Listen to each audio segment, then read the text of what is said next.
Shalom jemaat Tuhan, perenungan kita hari ini terdapat di dalam Kejadian 43 ayat yang ke-11. Firman Tuhan, lalu Israel ayah mereka berkata kepadanya, jika demikian perbuatlah begini, ambillah hasil yang terbaik dari negeri ini dalam tempat gandummu dan bawalah kepada orang itu sebagai persembahan sedikit balsam dan sedikit madu, damar dan damar ladan, buah kemiri dan buah badam. Ya, tema perenungan kita hari ini yaitu rancangan yang mulia.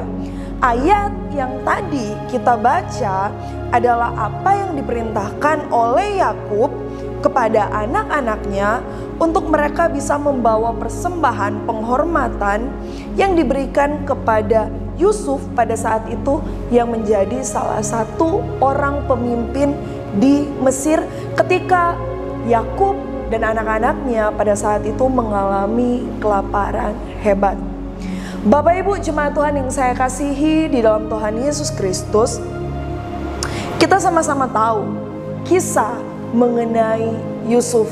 Bagaimana sebelum pada akhirnya dia menjadi salah satu pemimpin besar yang ada di Mesir, dia tadinya adalah orang yang biasa-biasa saja. Kehidupannya pada masa mudanya menggembalakan domba, dan pada saat itu dia mendapatkan perlakuan yang tidak menyenangkan dari saudara-saudaranya. Yusuf sangat dikasihi oleh ayahnya Yakub, sehingga hal tersebutlah yang membuat Yusuf juga dibenci oleh saudara-saudaranya. Kita tahu kisah selanjutnya, Yusuf dibuang ke dalam sumur dan setelahnya dia dijual. Ketika dia dijual, pergumulannya tidak selesai sampai di situ. Dia harus bekerja sebagai budak dan pada akhirnya juga dia mendapatkan cobaan ketika dia dituduh atau difitnah oleh istri Potifar. Namun setelahnya pembelaan Allah berlaku bagi Yusuf. Kemampuannya untuk mengartikan mimpi pada akhirnya membawa dia dipilih oleh Firaun sebagai orang nomor 2 yang berkuasa di Mesir. Nah, sangat-sangat panjang proses Yusuf untuk Yusuf bisa sampai di titik atau di tempat tersebut. Di sini kita melihat bagaimana rancangan dan penyertaan Allah yang sempurna dalam kehidupan Yusuf dinyatakan dalam hidupnya hari demi hari. Namun, lebih dari kisah moral mengenai karakter Yusuf, sebenarnya Yusuf adalah gambaran Sang Mesias, yaitu Yesus Kristus di Perjanjian Baru. Yusuf dikasihi oleh bapaknya, Yesus dikasihi oleh Bapa di surga.